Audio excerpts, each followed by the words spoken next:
everyone. Welcome to Switchblade Sisters Social Club, the true crime podcast where two friends exploit their worst fears for your entertainment. You're welcome. I'm Dee, a writer and podcaster. And I'm Isla from Criminally Good Books, a true crime and crime fiction bookshop in York.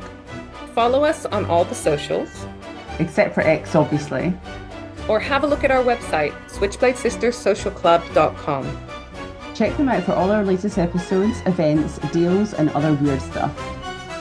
Listeners' discretion advised.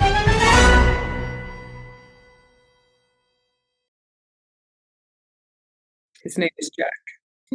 Jack the monkey. Jack the monkey lamp. I'm really excited because I made my partner buy this monkey lamp for his house where I am. And I liked it so much that I bought one for my house. And we will soon be moving in together. So we'll be a 2-monkey lamp household. Finally. That is insane. For people that cannot see the video, there is a lamp with a monkey around it. Yeah. His name is Jack. Mine is called Jacques. Oh, I see. Jacques and Jack. Yeah. So I'll be How are you? the dream. I'm all right. Yeah, house buying process is a lot and stressing me out. But yesterday I went for my Botox in my jaw. Oh my gosh. Grind my teeth so badly that I chip my teeth. I keep people awake and I have to pop my jaw open in the morning. And so when I discovered a couple of years ago that you can actually get Botox in your jaw, it's medicinal Botox. It has to be done by like a dentist, doctor, whatever. Wow. So I had to get a top up every couple of years. Luckily, it's not like is every it into the jaw. Is it into the bone or like into the muscle? Oh. Yesterday they were like, "Wow," because they make you bite so they can see how strong that muscle is, and they were like, "Ooh, it's really big." I was like, "It's my most used muscle, my teeth grinding muscle." Oh my gosh. Okay. Do you feel different? Like, do you feel better already, or does it take a little bit of time? No, like when you get Botox in your other places, it takes a few days for it to kick in. I reckon around day 4, I start noticing a bit of a difference. Okay. And then in 2 weeks, it's full effect. But like, honestly, life-changing. If you grind your teeth, you'll know that even if you have to wear wearing a mouth guard is a pain in the ass. Yeah. But also it doesn't stop the grinding. It just protects your teeth while you do it. I was still getting headaches from it because I'm still grinding. I was still getting like really sore jaw, like my jaw hurt, So the mouth guard was not really a solution apart from protecting the teeth a bit. Yeah. Honestly, life-changing. I'm just saying this is a PSA. If you're a teeth grinder, I feel like a lot of the listeners out here grind their teeth. have high anxiety. I remember when the dentist was like, yeah, there's nothing, this was a while ago, nothing you can do apart from like therapy. I was like, oh, great, no quick fix, just a lifelong counseling, You have to reduce your anxiety. Easier said than done. Yeah, I'm also doing the counseling, but also there is a quick fix and it's Botox straight into the jaw. Yeah, did that yesterday, which was a relief to find someone up north in Birmingham. Cool. Yeah, and I also went exploring yesterday. I went into Birmingham Cathedral, which obviously I'm not religious, but it has amazing stained glass windows that I had seen from the outside and I wanted to see from the inside, and quite impressive. And that whole area. Love how you went, I'm not religious, just as you show the Dome of the Rock in your left. Okay, I am from the Holy Land, which is probably why I'm not religious. There's a direct link between correlation the two, there. Seeing what religion does to people and not being religious, I think. Mm-hmm. But yeah, I went to Pigeon Park. Ooh, has it got pigeons? Is it a park? It's a park, and I don't think it's actually called Pigeon Park, but there's pigeons. You're really not selling Birmingham that well, to be honest. Oh, I love it. And the area that I went to was like one that I've not really been to before. I found a pub in the Western Arcade called The Good Intent, and it's apparently one of the few not-for-profit bars. Maybe the only one, according to their banner. Oh, that's cool. I was like, a bar that's a charity, I'm all for this. So absolutely. I didn't go there that time because I had driven, but I will be going back. I wonder if they could do gift aid. Oh, I wonder if they pay any tax. That is such a good idea. I know, I need to go in. I have a lot of questions. Obviously, you and I have our charity background and our drinking background. Need to work out what it is we need to do to set up this business. We have follow-up questions. Yeah, so that was really exciting. And I saw loads of restaurants that I want to go and try. There's a Damascene cafe restaurant bar that's run by Syrians, and they were adorable. And then I also saw a Brazilian restaurant called Fazenda that I want to go to. Fazenda means farm in Brazil in Portuguese. So I'm imagining nice fresh food from Brazil. I cannot wait to visit Birmingham. It's so nice. Like, honestly, just genuinely loving it. I'm loving going exploring. I feel like a tourist every weekend or whenever I do these things. And I've got this lovely combination of going and exploring really fun things in the countryside and then going and having like my city fix. I'm not going to be lacking of activities. And this weekend, I'm super excited because I am going to Where are you puppy going? yoga. Oh, I know. I feel like there's not going to be that much yoga and there's going to be just a lot of puppies because I feel like if you're serious about doing yoga, you're not going to introduce a room full of puppies. no. I'm really excited about that's that. going to be so cool. I love And that. in a couple of weeks, I'm also going to see Birmingham City FC play. Yay! You're Actually, really they're going to be playing integrated. Wrexham, so we're going to be watching the Wrexham documentary because that's the team that was bought by Ryan Reynolds and Mac from It's Always Sunny in Philadelphia, who I love. Don't know. So yeah, it'd be fun if they're there. Oh, Yeah, cool. so that's my Birmingham adventures. Oh my God, he's doing so much. Like I cannot wait. I only went to Birmingham, I don't know, 25 years ago to like 20 years ago to go to like conferences and stuff. So I only just like saw Birmingham New Street Station, a hotel that we had the conference, and then really back home. Yeah. So the only thing I'd really seen of Birmingham previously was Edgbaston, because when I was at St. John working with you, for my boss, I went to a St. John Fellowship Conference in the cricket ground. Yeah. Cricket? I guess it's cricket. But yeah, it's lovely. It's amazing. Oh, and Cadbury World. I'd been to Cadbury World loads. Oh my God, is that there? Okay. Yeah, but because on the way to sort of Manchester or Sheffield to visit friends who are at uni there, me and my friend Gary always used to stop at Cadbury World and get love Gary. Yeah, we love Gary. So you're doing really well in your new adopted home city, York, because you've got a bunch of really cool events. Oh, before we move on to York, Birmingham, CrimeCon, 25th of April, I want to say. We've got code SSSC10. You get 10% off the tickets. It's a one-day event, and we will be there both in our Criminally Good Books capacity as well as our Switchblade Sister Social Club capacity. Loads of other podcasters, loads of authors, loads of speakers. Carl Chin will be there because we love Carl. Hometown. The new Peaky Blinders film is coming out soon. There was the premiere here in Birmingham recently, and I met a couple of people who've gone to it. Yeah. So Carl Chin is kind of like the nominated historian representative ambassador of Birmingham, it seems. Everyone knows him here. I didn't realize. He's such a big deal here. And he's so lovely. Yeah, he's so lovely. And he specializes in sort of gangs and in particular Birmingham gangs and so forth. So he will be there. It's just going to be amazing. So come along. SSSC10 is the code. If you go to CrimeCon, the CrimeCon website, and buy your tickets, you get 10% off. They also do deals, don't they, for like blue light workers and they do, and students, yeah. Students and everything. So do come along. It'll be so much fun. And it's like a whole day, and you get lunch included, I believe, because I saw that the other day. And then you get like tea and coffee and stuff. So yeah, definitely. The lunch, when we went to Manchester, we had lunch there, and it was lunch was amazing. It was really nice. And like, I'm vegetarian, and you have specific dietary requirements as well. And we were very satisfied and happy with our lunch, weren't we? And unlimited tea and coffee, which if you live on caffeine like us, is important. Yeah, really important. And then please allow for drinks afterwards, because normally everyone goes to a local pub afterwards. Okay, but you in York also have a bunch of, I cannot believe. I feel like one of these events has been a long time in the making, like literally before you even found the premises for your shop. We've been to do this event because of Harrogate and meeting this woman at Harrogate. So please tell everyone who you are having an event with. Well, our first event that I want to talk about is on the 19th of April, and it's with Anne Cleves, as in Vera Shetland Anne Cleves. Amazing. Like a legend in her own time. And she's going to be at Harrogate along with Brenda Blethyn. Doesn't she also do her own crime festival, but like in the Outer Hebrides or something? I'm sure there is something. I actually don't know the name of it, but you know what? She's so lovely, and she does loads of stuff with independent bookshops and particularly libraries. and she does a lot of stuff with libraries. But we have been trying to get her for a while, like since we opened, because I just love Anne and I love like Shetland and Vera.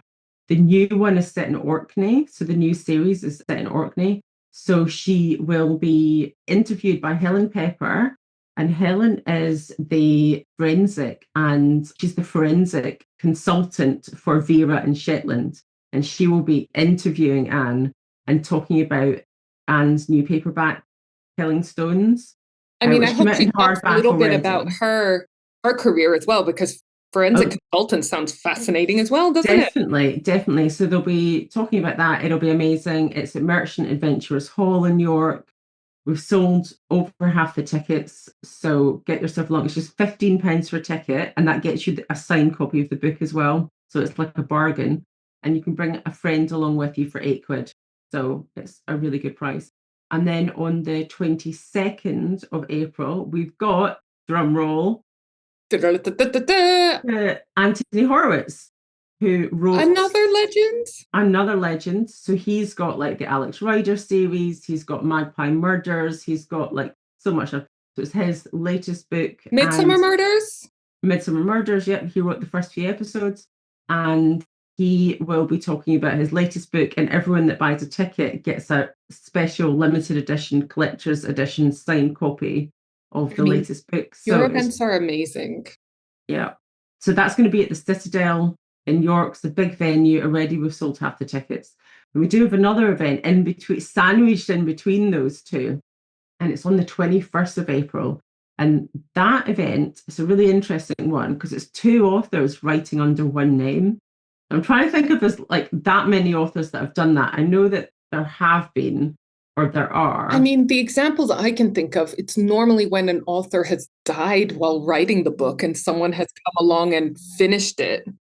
For them. No, this is basically two very much alive and very big authors coming together. So it's V.E. Schwab, who everyone will know is like fantasy writer, absolutely massive, partnered up with Kat Clark, and they are writing under the name Evelyn Clark. So the name of the book is The Ending Writes Itself, and it's a mystery book, and the authors are Evelyn Clark. So that's on the 21st of April. I wonder whether they like split up, you write the first part, you write the second, or alternating chapters, or and they're someone both did the first draft and then someone else reads. I mean, I'm sure that will come up in your event, the process of writing with two authors. So please do feedback because I am super curious. I think they probably just brainstorm and just, yeah, exactly. How do they how do you actually divide up the work for writing a book? I mean, for me, it sounds hellish because all I can think of is like group projects at school. But they obviously enjoyed it. No one forced them to do it. Sign up, everyone, to criminallygoodbooks.co.uk, the events mailing on our website. Yeah. And go to the website. You'll see a whole list of all the events. You sign up to the mailing list, you'll get all of the events come through. And they're absolutely amazing. They're fascinating. And I need to talk to you about starting to get some of them online so that those of us that are not lucky enough to live in gorgeous York can watch them. Yeah, it's just an added layer of complexity and I'm sure you've trying thought to make about sure that, yeah. But yeah, the events that you're having, obviously all of these authors that you feature in your bookshop, the true crime and the crime fiction writers, are so supportive of, like you said, independent bookshops, but then also the fact that you are one that is specifically for their genre. Yeah. You know, I just feel like you've won their hearts already. And so they're agreeing. The ones that you've got to come along and do events, sign books and so forth, it's just phenomenal, you know, and you've just had your 2-year anniversary. I know. 2 years, honestly, it just went by so quickly from D and I coming up with the name in the Old Swan and setting up the website to 2 years. And do you remember me making you get an Instagram account just the day before we went to CrimeCon for the first time in London? Yeah. Because I was like, you're going to need to have some kind of following presence. Yeah, exactly. I know you're instrumental in the whole thing. Dia couldn't have done it without I just like to hold your hand. We hold each other's hands, don't we, going through life and everything. You hold mine more than I hold yours. Well, I need you to hold my hand in this decision. I had picked the case. I've got 3 cases to do. One of them I don't feel Okay, emotionally prepared to do tell today. us. We're And then not going I to do it picked then. one of them, but then literally, as you were talking about Anne Cleves, something made me want to go with the other one. And Wow. I'm just going to go for it because it is the hay poisoner, Herbert Rowse Armstrong. Oh my gosh, I've never heard the hay poisoner. And guess who makes a guest appearance? Is it Spilsbury? It is Spilsbury. Right, I'm in. Let's It's go. another one in my Spilsbury season. Some of you will know that during our off period in between season 5 and 6, I did some debrief episodes and I covered Spilsbury because he is sort of the father of modern forensics and science in the courtroom and stuff. And he had a very interesting life, as you can imagine. He also suffered from perhaps a bit of egomania towards the end of his career because he was basically being worshipped at this point. He also, Right. from memory, Not like you are, Dee. You're just like, Spilsbury, Spilsbury. yeah, I know, exactly. It's because of people like me that his head just grew. But he also lost his wife and then eventually, from memory, he had a terminal illness and then decided to take his own life. Oh, okay. So, he's obviously a very complex individual going through a lot of stuff. But in researching him, because he'd come up in 2 of your cases, Dr. Crippen and The Brides in the Bath. So go and look at last season where we covered those. I love those episodes. They're so good to research. Yeah, and we just started fangirling a bit over Spilsbury. So I did the Operation Mincemeat earlier on, which was the spy espionage case that he got involved in. And this was another one that came up that I wanted to talk about. It's one where he's not necessarily the hero he's been in other cases. Right, okay. Interesting. Well, that's good. Herbert Rowse Armstrong. We are talking the 20s, this case. So he looks very 20s. He's got like a kind of bowler trilby hat on. He's got a fantastic mustache. He looks a little bit like Dr. Crippen. Yeah, I mean, it's a look, isn't it? Thin, that was clearly, very thin. Yeah. This guy's a solicitor, so he's doing well in his life. Starched collar. Yes, very starched, huge collar, 3-piece suit with, like I said, a fancy hat, little sort of glasses with a big mustache. He's very small frame. He was actually only 5 foot. Wow, okay, that's quite unusual. Yeah, which I think actually plays a role in what happens. But maybe I'm being sizist. I don't know. You tell me. And he's got a very fancy boutonniere thing here. I was trying to think, what was it called? I was going to say corsage, but it's not quite. Corsage is what you give to a woman, though, isn't I mean, it? very big, fancy thing. So Herbert Rowse Armstrong was a provincial lawyer in Hay-on-Wye, which is where you have another big book festival, not a specific genre, but a huge Hay-on-Wye festival. He was a World War I veteran, and he liked to call himself Major Armstrong as a result. He was called up. He was in the Territorial Army, and so he got called up. And he was the only solicitor ever hanged for murder in the UK. Oh my gosh, okay, this is a first. He lived in a big house called Mayfield, which was outside of Hay-on-Wye. You can see it's like quite a big house. Oh my gosh. And it was in a little town outside Hay called Cusop Dingle. Cusop. So you can see it's like double-fronted house. It must be massive.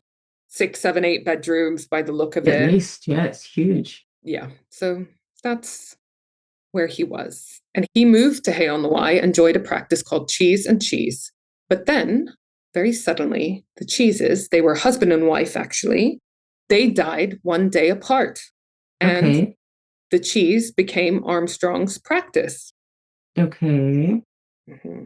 So he worked with them. Yeah, so he joined their practice as a solicitor. So they already had the client base, the reputation, et cetera, the business. Can I ask how cheese is spelled? Is it spelled the normal cheese? It's spelled like cheese, like Wensleydale. Cheese and cheese. Cheese and cheese, husband and wife. I don't know whether the wife was actually a solicitor or whether she had her name on it because she was helping work with the business and she received an income from it. But her husband died. And then very soon after, Armstrong joined as a partner. And then within a day, the wife died as well. So he is the sole partner not even a partner. He's just the owner, right? At this point, he's not partnering with anyone. He just owns this business outright. Hang on, can I just ask one question? Did he join before the husband died? Mm-hmm. Yep. Right, so he joined, joined, and then a very period of soon time after, passed. Okay, I the believe husband it was died. months Okay. after, Okay, fine. the husband died, and then the day after, the wife dies. So suddenly he owns this business outright, and he is the sole practitioner in this business. And he was later on accused of murdering his wife, Catherine Kitty Armstrong, with arsenic, which is what I found unusual, because it's not usual for a man to be a poisoner. It tends to be the method used by females.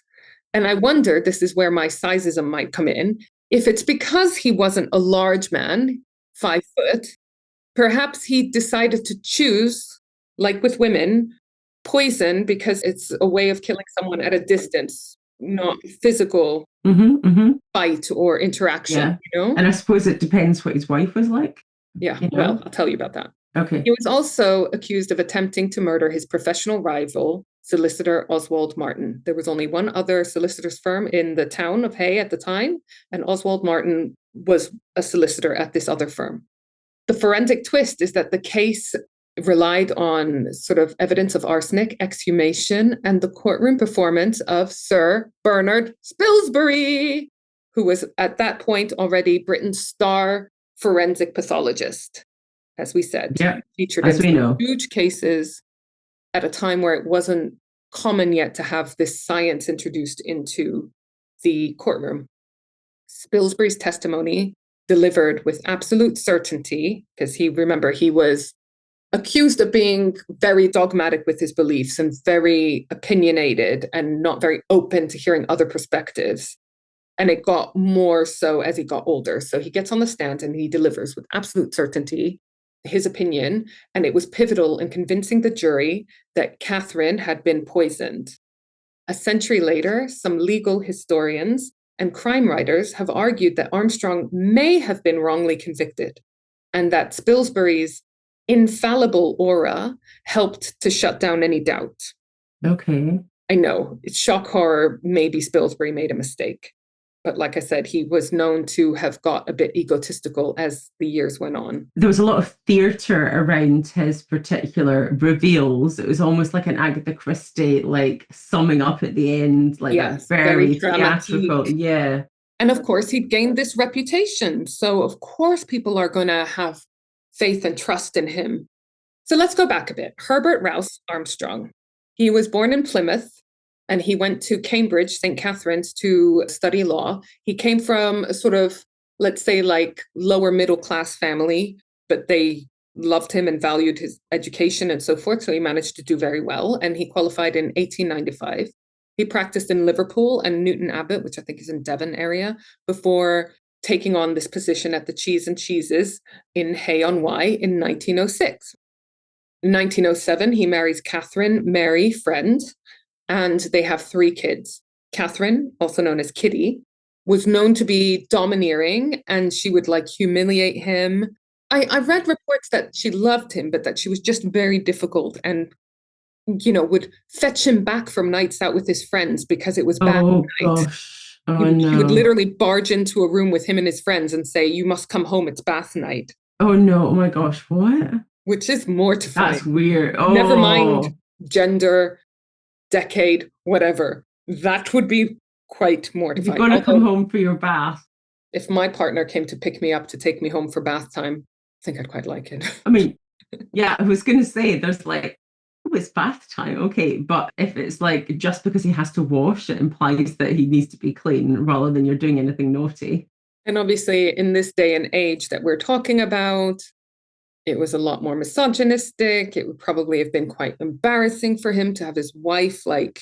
I think it'd be embarrassing nowadays. I know, this is what I mean. Regardless of time and decade, gender, anything, she was just very domineering, quite controlling and so forth.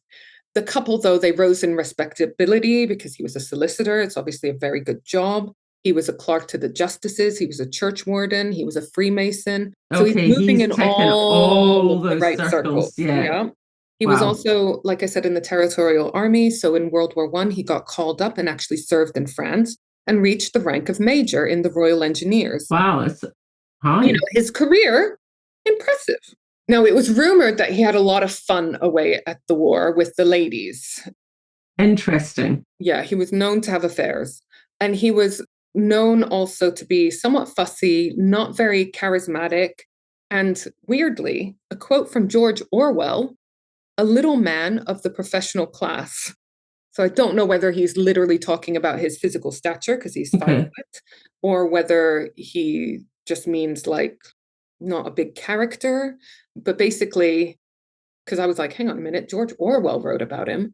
George Orwell wrote an essay in 1946 called The Decline of the English Murder, where he talks about different murderers and so forth. And he included Armstrong as one of the classic examples of a traditional English murder. Respectable, domestic, restrained, and particularly middle class is how it's described. Wow. I haven't read this, but it kind of sounds like Orwell is romanticizing British murders of the time. But he basically was talking about Armstrong alongside Crippen, Brides in the Bath killings. And What's the name of that book? So it's an essay called The Decline of the English Murder. So I'm going to have a look at that because obviously that sounds Orwell interesting. of 1984 fame. And yeah, exactly. So let me tell you a little bit more about Kitty, Catherine Armstrong. She was described, like I said, as high-strung, difficult, prone to bouts of mental and physical ill health. And recent writers and historians have suggested that she might have had some untreated mental illness. Possible. They obviously weren't aware of as many as we are aware of now. And it's still a world that, an area that we have a lot of lack of understanding in to this day. And she had made a will in 1917 that had left most of her estate in a trust for her children rather than directly to Herbert, which was later sort of deemed a motive. Now, let's also talk about Oswald Martin. He was a younger local solicitor in the rival firm. He was a partner in the rival firm. And they had been opposing counsels on a case called the Leanwood estate sale. Okay. So there were rivals on a big case. I mean, if you think about it, there's a town with only 2 solicitors' firms. So if you have a problem with someone, or one of you is going to have a lawyer from one firm and one of you is going to have the lawyer from the other firm. The other one, yeah, Not I could imagine. Oh gosh, okay. So this was an estate sale where Armstrong had got into a bit of financial trouble, which I will go into more details in a bit. And then obviously our other key player we have is Sir Bernard Henry Spilsbury. He was the famous pathologist at the time, the father of modern forensics, celebrity expert witness. So it must have just been like sensationalized in the press and everything when he was making an appearance in a case, right? He was known for his immaculate appearance. He was always in a bowler hat and a coat and, used to have a lot of photographs of him in his iconic white lab coat. He was supposedly would present himself with this sort of icy self-confidence. And he would have his, like I said, his categorical opinions in the witness box. And he was very much viewed by the judges and the juries as infallible. He was involved in the exhumation autopsy of Kitty, and he quantified the arsenic levels in her body that determined that she had been poisoned. So I'm going to go to 1920. Armstrong is a pillar of Hay society. He has his big home, which I showed you, in Cusop Dingle, Mayfield, big garden. He had servants. He had his wife and 3 kids. He's living the life, right? But behind closed doors, it's always different, isn't it? So he was in sort of financial trouble because of this estate sale. And Catherine's health, both mental and physical, was deteriorating. She was having insomnia, anxiety. She was presenting with strange behavior and chronic stomach issues.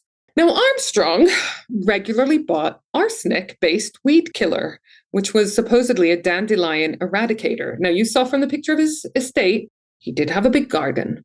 Yeah. He would also buy other arsenic products. Now, we know also that at that time, almost every house had like arsenic. I was going to say, because what was that case with, was it good for rats or something? Yeah, do you remember the 10 and the, yeah.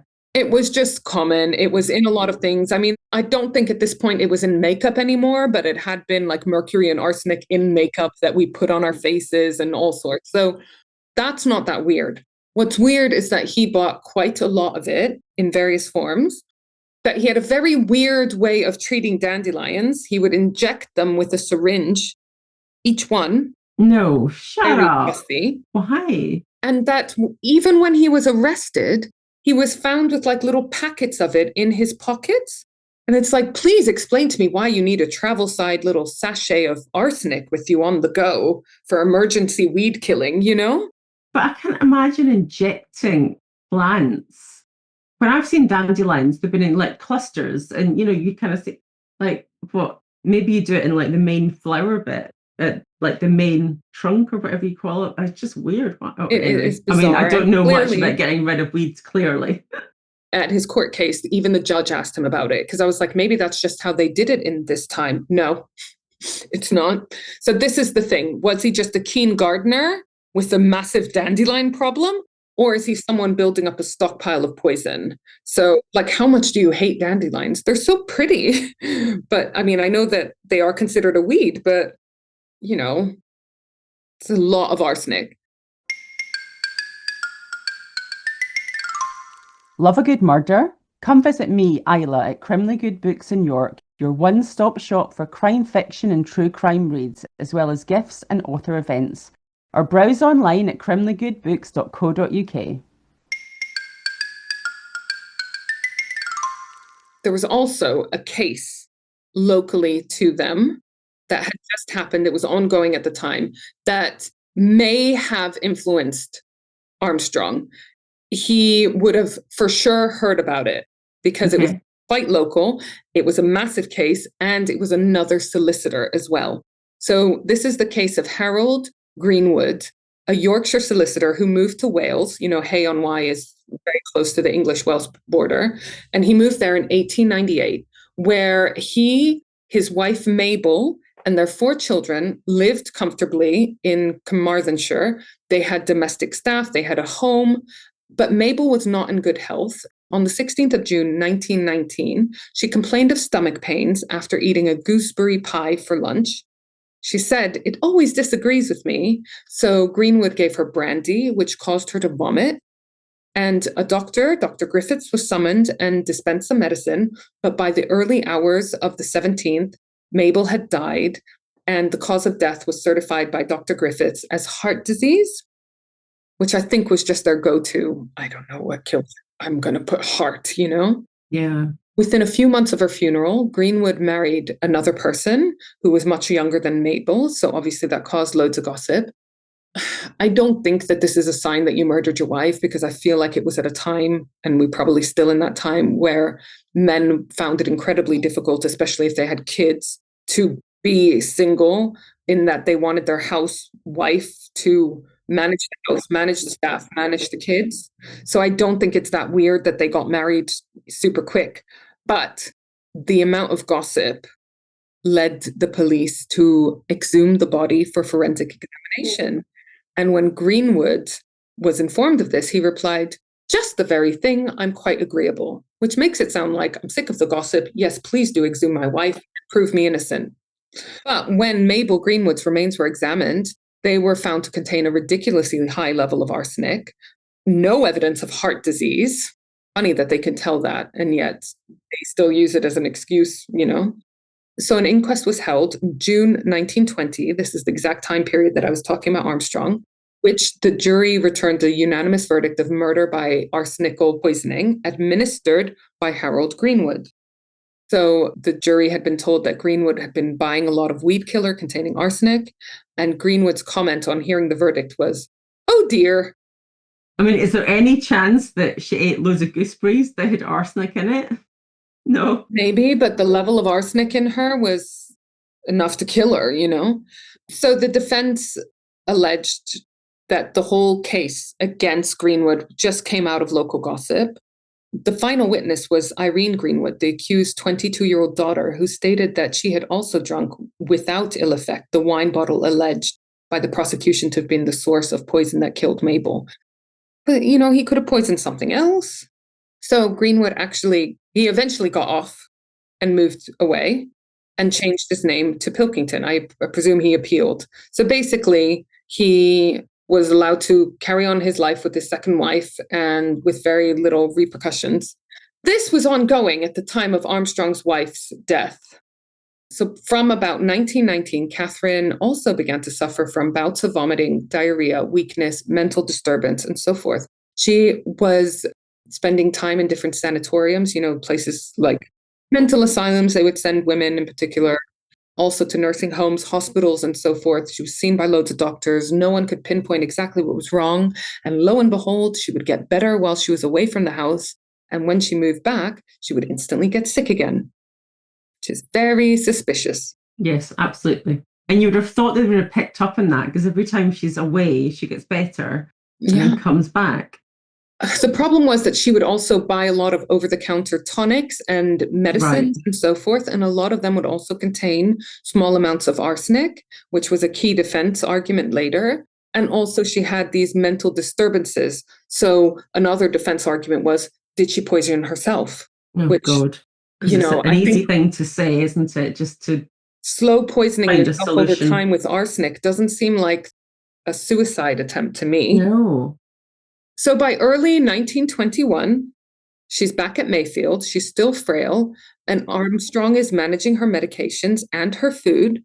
So servants would testify that he would often insist on personally preparing her food and bringing her meals, which again, very strange for a man at the time and one with staff in the house. And on the 22nd of February, 1921, Catherine Kitty died at home. The attending doctor certified gastric enteritis and heart failure, their go-to. How old was she, roughly? I'm not sure. Okay. I just wondered if she was like in her 40s, 30s. I'm guessing 40s. She had no post-mortem done. And so that basically means they didn't really know why she died. They just put a standard heart thing down. She'd been sick a while, so I guess they were like, it was going to happen. Armstrong appeared dutiful and dignified, and Catherine was buried, and life moved on until only a few months later, Armstrong and Oswald Martin, the other solicitor, they were on opposite sides on the Leanwood estate case, and professional relationships got strained, obviously very cordial, but this was a property transaction in the Hay-on-Wye area around sort of a long period, 1919 to 1921. And they were both involved in the legal handling of the sale. And it wasn't just a property deal. It was competitive. It was reputational. It was financially sensitive. It became a big deal. I imagine all of the locals knew about this case, this big house sale. There were delays. There were irregularities in handling the transaction. There were funds reportedly not transferred or accounted correctly. And so questions arose over whether Armstrong had mishandled client money, which, would have been career suicide. Yeah. Martin became involved on behalf of his client and began pressing the issue. He was there to sort of do an audit and tidy things up. During the transaction, there was a financial shortfall or a misapplication of funds that Armstrong appears to have been responsible for and was responsible for resolving. So it meant he basically owed money to Martin and Martin's client. Martin's involvement meant that the issue was supposed to be negotiated and hopefully meet all of the regulations and, just sort of make this problem legal bits. Mm-hmm. Yeah, sort it all out. But some see this as a powerful motive for Armstrong to silence Martin. And it's not because of the money owed between them. It was disputed who owed what to whom, but it was the legal pressure that Martin might put on Armstrong's career. He could ruin his career in this small town. I mean, very small when there's only 2 solicitors. Yeah. So Armstrong kept on inviting Martin to tea and kept on inviting him round, to the point where apparently he was like harassing him. He'd call him at work and be like, come now, I have tea set up right now. He kept on insisting. Oh my gosh, can you imagine your enemy or like come round now like every other day or something? Martin clearly kept on making excuses. I'm guessing because he didn't want to. He's like, do you want to just give me the money and we'll not have tea? But at one point, he, I guess, has run out of excuses. So he goes and he has tea. at Mayfield with Armstrong. And Armstrong's housekeeper serves scones and seed cake. And Armstrong is said to have really fussed over which plate Martin took, which I'm like, Alarm bells. I mean, this guy's a solicitor, Martin. You would have thought he'd come across crime. You know what I mean? That he might be a bit more suspicious of. You might not think it's crime. It's right under your nose and you're just having some tea and cake. Oh, but God. that night, surprise, surprise, Martin becomes violently ill. He's vomiting. He's got severe stomach pains and he collapses. And Dr. Thomas Hinks comes over and treats him. And it's really funny because it's not funny, but Martin's father-in-law is a pharmacist, John Davies, and he suspected arsenic poisoning because he had sold Armstrong loads of arsenic. Oh, okay. And then the doctor agrees that, yeah, it could be some kind of poisoning. But also the sister then chimes in and she was like, oh, yeah, remember when we ate those chocolates that were sent to us anonymously? I also got sick. Like, why? No one ever eat anonymous food. Never eat anonymous food. And when they looked at it, they found that there were like pinpricks at the bottom of the chocolates, like they'd been injected with something. Shut up. So someone who I think we know who had sent chocolates to them. Yeah. Then the solicitor had gone round to Armstrong's house, been poisoned. Okay. Right. Yep. I'm invested. You know what's funny is that just before so brazen. It's so brazen. It is, isn't it? And that's why I think that other case gave him ideas. Confidence. Oh, confidence because the other person got let off. The other person got let off. He was because also a solicitor in good Oh, standing. yeah. Oh, of course, yeah. Yeah. But yeah, just the fact that it was another solicitor in good standing in his community and so forth that had done this and got off, I think gave him some confidence. And boosted his ego, I'm sure, as well. But just before I researched this case, I had an incident with a Deliveroo. Okay. Random. So basically, sorry, I don't want to say Deliveroo because it might have been one of the other things, but I ordered food and it arrived and it was not my food. It wasn't even from the restaurant that I ordered. And basically the driver had mixed up mine and someone else's. And luckily I noticed just after I'd closed the door. So I opened the door and I called him back and I was like, this isn't mine. And he said, oh, wait there. And I was like, what? And then I realized he's going back to the other place where he dropped my food off to go and collect it and bring them the food. And I was thinking, do I call him back and tell him I don't want that? I don't want food that's been sitting in someone else's house for half an hour. I don't know that person. I don't know the state of their house or whatever, or if they've done also, anything they to might the have food. started eating it. And then I thought, am I being super snobby here? And I was like, no, because it's just that I don't know that person. And also, not to mention the fact it's going to be so fucking cold by this point. It was Coco de Mama. I was so excited. So obviously I just asked for a refund and like probably ate a tin of beans, but the guy actually did bring me the food and I wasn't wrong because at this point I was reading about this guy poisoning the chocolates. So yeah, don't eat food if you don't know where it's been. But also they'd eaten 2 out of 3 of my arancini bowls, had 1 of my drinks, and I didn't even open the pasta to see what had happened there, but I'm sure they tried it.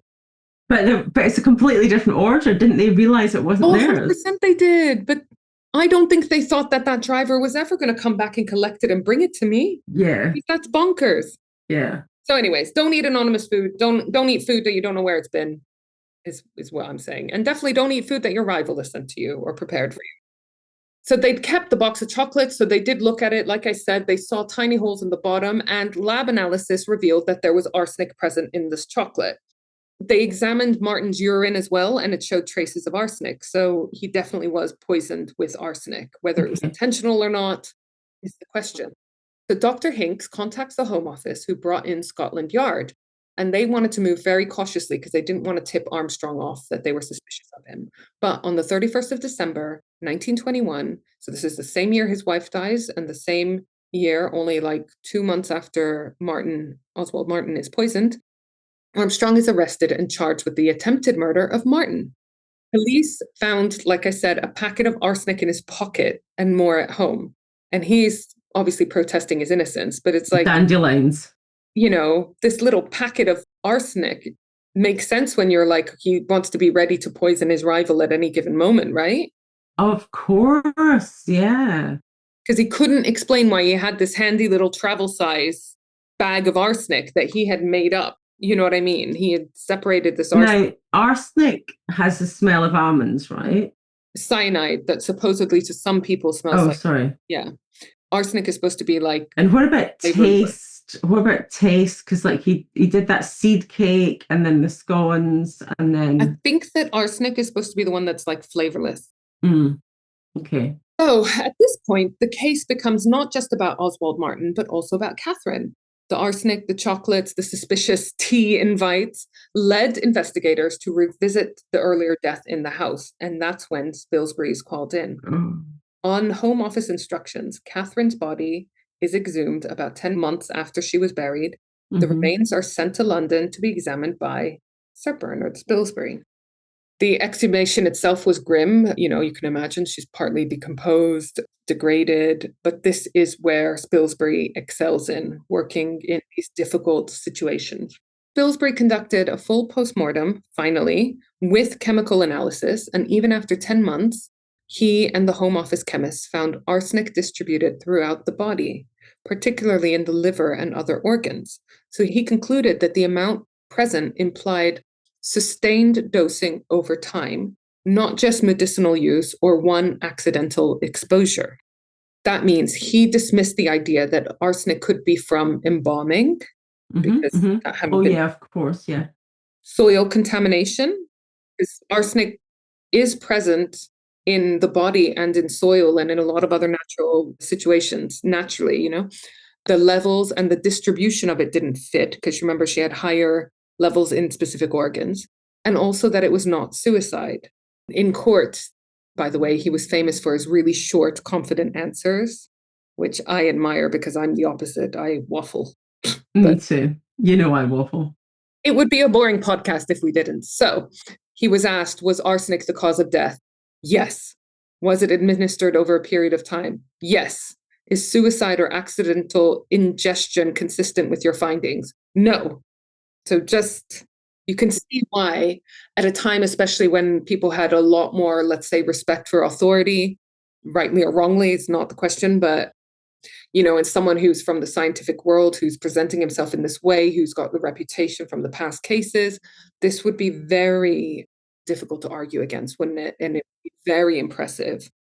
Because he is the leader in his field, and I think that you'd have to be a really strong, competent person to disagree with any of his analysis about and when cases. we get to the end of this case, we'll talk about what we think. I'm of the opinion that he was guilty, Armstrong, but that perhaps the case was mishandled. Right. Okay. You know what I mean? But that doesn't change the fact that perhaps he was. Anyways, we'll see. We'll discuss. But this calm, scientific surety and confidence gave the impression that his verdict, it's not just an opinion, but it's scientific fact, which is quite hot. Yeah. So off the back of Spilsbury, largely his account, his report, Armstrong was charged on the 19th of January, 1922, with the willful murder of his wife. And he says, I repeat what I said before, I'm absolutely innocent. And then the trial opened in April 1922 at Herefordshire Hall before Mr. Justice Darling, which is a cute name. Oh, he was darling. A judge with a reputation for sharp wit and a definite bias towards the prosecution in this case, which is bizarre that was noticeable. So he was arrested for the murder of his wife, but what about the Cheeses? So the Cheeses we'll talk about later, but this is now Oswald Martin's case. The prosecution's case was entirely circumstantial. No one had seen Armstrong administer any arsenic, but there was obviously forensic evidence to show that Oswald had been poisoned by arsenic. There was the conviction of Armstrong about, you know, for the murder of his wife, and Armstrong's specific weird behavior. Carrying little sachets of poison is bizarre. You know, his huge amounts of arsenic purchases, the arsenic in his wife's body, Spilsbury's findings, the attempted poisoning of Martin. And also the fact that his wife would get so much better when she was away from him and then instantly ill, you know. They also, you know, I told you she had changed her will to leave everything in a trust for her children, which may have been a fuck you to Armstrong. Or I'm surprised that he wouldn't know about that, though. Well, it might have just been a way to avoid inheritance tax or whatever. But basically, there was a will found in the home that he had written. Not that weird. He's a solicitor, so of course he would prepare a lot of documents. But the signature on it, his wife's signature, was forged. Okay. And it obviously left everything to him. Now, he never claimed on this inheritance, but bear in mind that he was arrested soon after and whatever. So he might have been waiting for things to die down a bit before he did, to not draw attention to himself. So again, just to emphasize, Spilsbury's testimony made it very clear in medical terms and scientific terms that this was not a natural disease. It was not self-medication. It was not suicide, that it was deliberate, repeated poisoning of Kitty that led to her death. And who would have the opportunity and the motive to do it? Only one person, her husband. So his defense had to prove alternative sources of arsenic, medicines, tonics, accidental contamination. They had to highlight how many people had access to Catherine's food or medicine, the servants, whatever, and chip away at Spilsbury's reputation and certainty. So they cross-examined Spilsbury on things like soil contamination, whether medicinal arsenic could give similar tissue levels, and the difficulty of precise quantitative analysis of arsenic after being buried so long ago. But Spilsbury was notoriously impervious to any cross-examination. He rarely conceded uncertainty. He was just like, absolutely not. There's no chance that any of that could happen, blah, blah, blah. And even the judge, who's supposed to be impartial at this point, discouraged any suggestion that this expert might be wrong. Okay.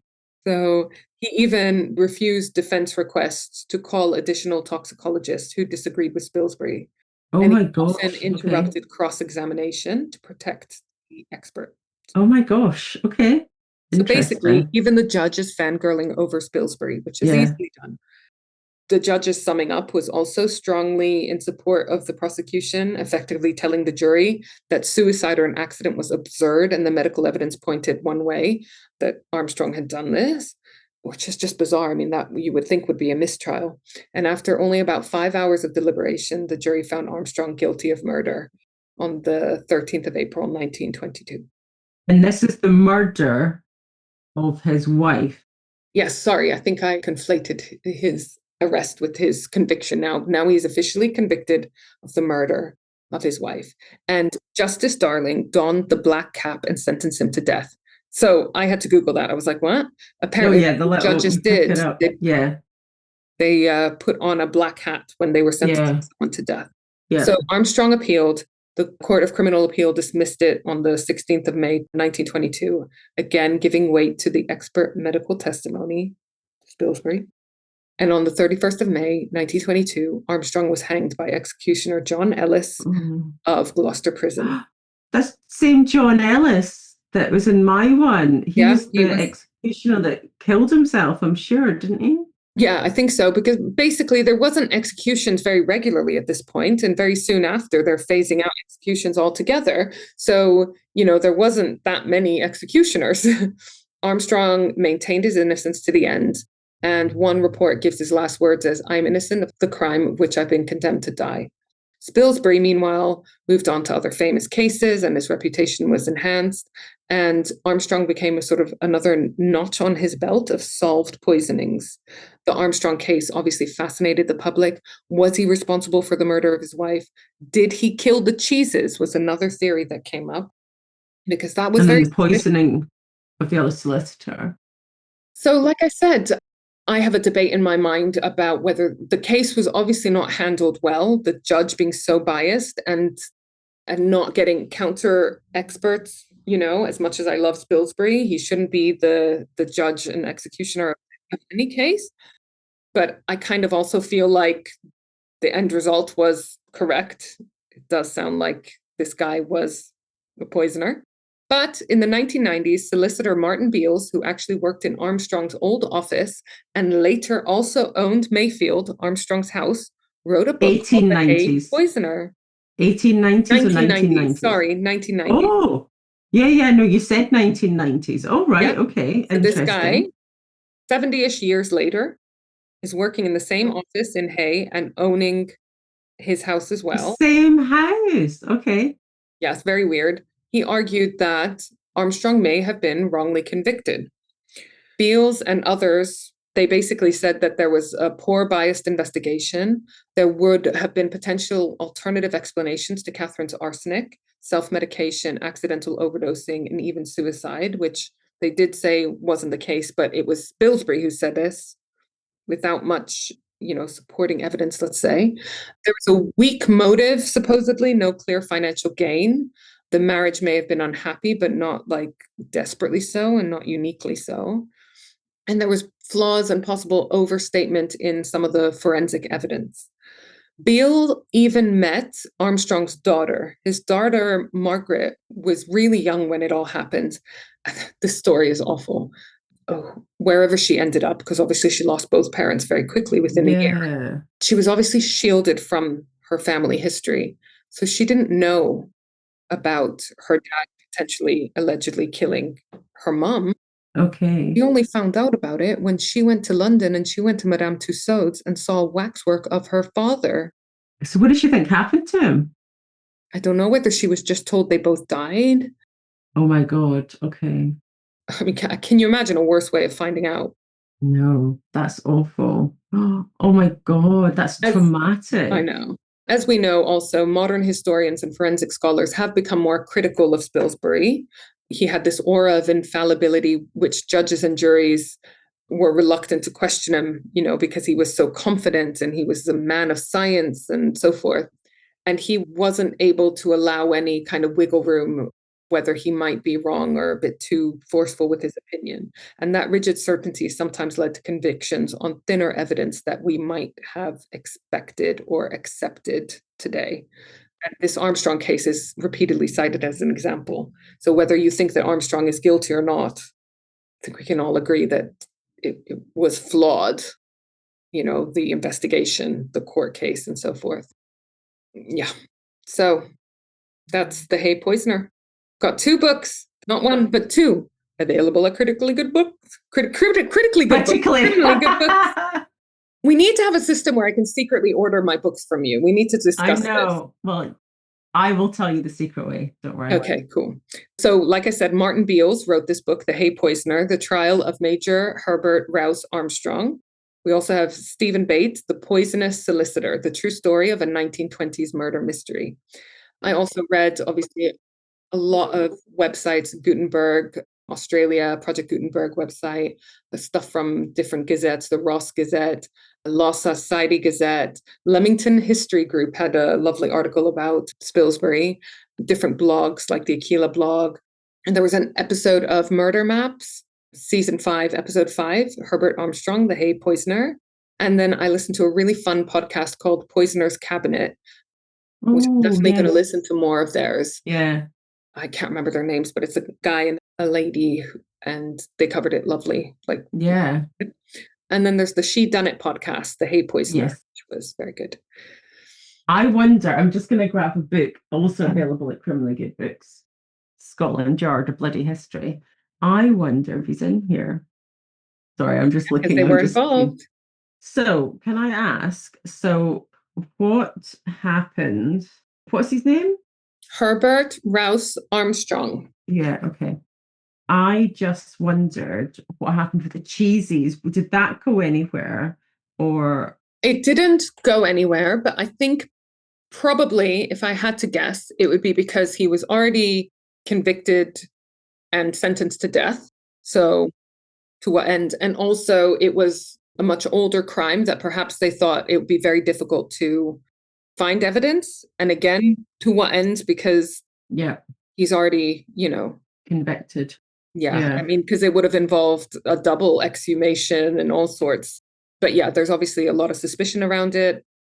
We do hear about stories of husbands and wives dying within a day of each other, but it's rare. Yeah, but it's more like, broken heart type thing, or, there's 13 pages on Sir Bernard Spilsbury in this book. I'm not surprised. So, do you want a little palate cleanser? It's not really a cleanser this time because I love a little quiz. Yeah, the reason it's not a palate cleanser is because it's my toxic trivia quiz.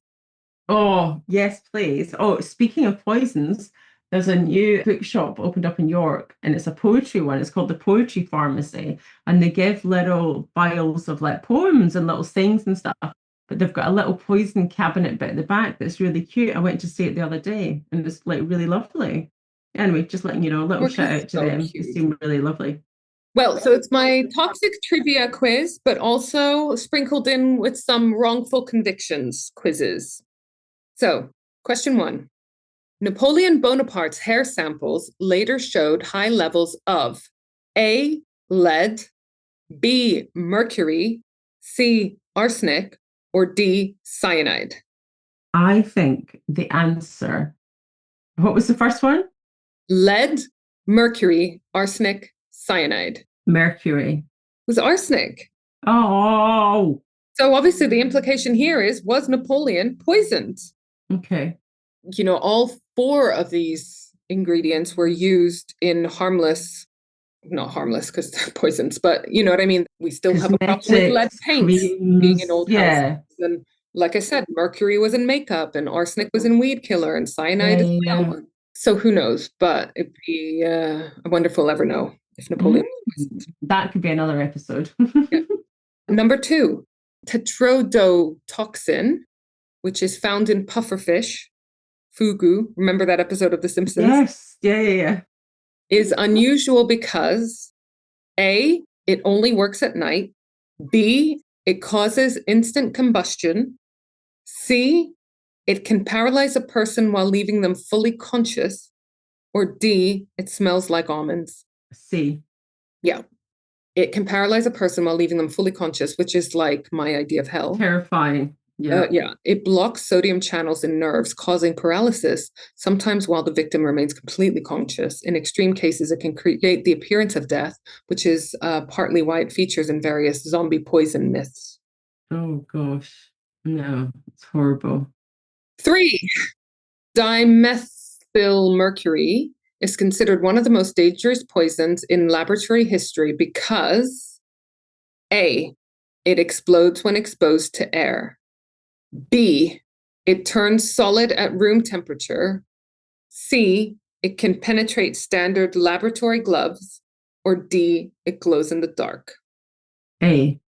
C, it can penetrate standard lab gloves. So it's so toxic that even a tiny drop can be fatal, and it can pass through latex gloves. A tragic 1997 laboratory accident demonstrated how dangerous it is, leading to major changes in chemical safety protocols. Oh, God. Oh, geez. I actually realized I don't have any wrongful conviction questions in this quiz. It's all poisons. That's fine. Sauce, not sauce. And number 4, in which of these animals is batrachotoxin found? Is it? Can you say that word again? No. Partly because it's fun. No, I can't. I couldn't say it once. Batrachotoxin. Okay, A, batrachotoxin. tree bark. B, mushrooms. C, poison dart frogs. Or D, apple seed. Poison dart frogs. Correct. Batrachotoxin is one of the most powerful naturally occurring poisons known. It keeps sodium channels in nerve cells permanently open, causing paralysis and cardiac failure. God. All right. Sorry, I shouldn't laugh. But this next one's kind of funny. Have I get 2? 2 right. Yeah. In some historical cases, arsenic was called A, the silent killer, B, inheritance powder, C, widow's dust, or D, the family spice. It's inheritance powder. Did you know that one? I think I'm just going to show it. you something. Hang on. What are you showing? The Inheritance? A book right in front of me. It's called The Inheritor's Powder. That's what the book's called. That's and that's hilarious. The book that's propping up my laptop. Honestly, I'm surrounded by all available at Criminally Good Books. Yay, I got 3. Yeah, that was really good. That's really cool.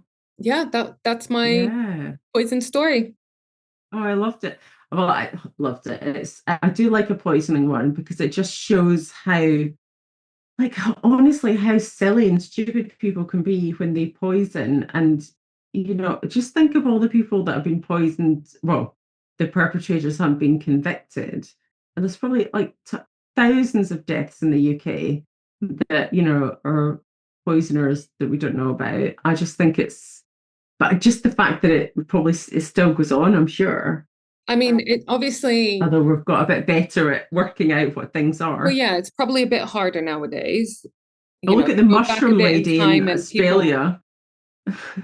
You go back a bit in time and people weren't that confident to diagnose different illnesses and so forth. And reputationally didn't want to put the reputation in the line with like falsely saying that something was people wrong. Like we heard several times in the story would just put on a death certificate heart disease if they weren't sure what it was. And it was sort of not a surprise that they died either because of their age or because of their health up until that point or whatever. So yeah, I think it would have been easier to be a poisoner back in the day. But yeah, just a rare one. Did Armstrong marry? Did Armstrong marry again? No, I think he had a girlfriend soon after. But I mean, he very quickly... it was the other one that married straight away because they had 4 kids. Right. Because Armstrong killed his wife in February and was hanged the following May, Killed his wife in February, attempted to murder Oswald Martin in October, arrested in December, killed in May. So I don't think he had time to marry again, but he had a reputation with the ladies, supposedly. Yes. Oh, God. So that could be his motive. That could have been his motive to kill his wife. So we have it. Well done. Thank you. That was super interesting. I'll see you next week. Another Spilsbury. For another case. I've got a fair few up my sleeve for you. I've got one that I'm trying to get finished. So let's see. Let's see what happens first. Let's see what happens. I think we know. I think we might know. All right. Love you. Love our sexy listeners. I love you. And I love Jack the monkey lamp. Bye. And Jack. See you later. Bye. Bye. Like this episode? Want more? Come visit me, Isla, at Crimley Good Books in the heart of York. We're an independent bookshop dedicated entirely to crime. From cosy mysteries to gritty thrillers, historical whodunits to juicy true crime. We've got signed editions, special gifts and plenty of recommendations for your next obsession. We also host a bunch of awesome author events. Can't make it in person? Visit us online at crimleygoodbooks.co.uk.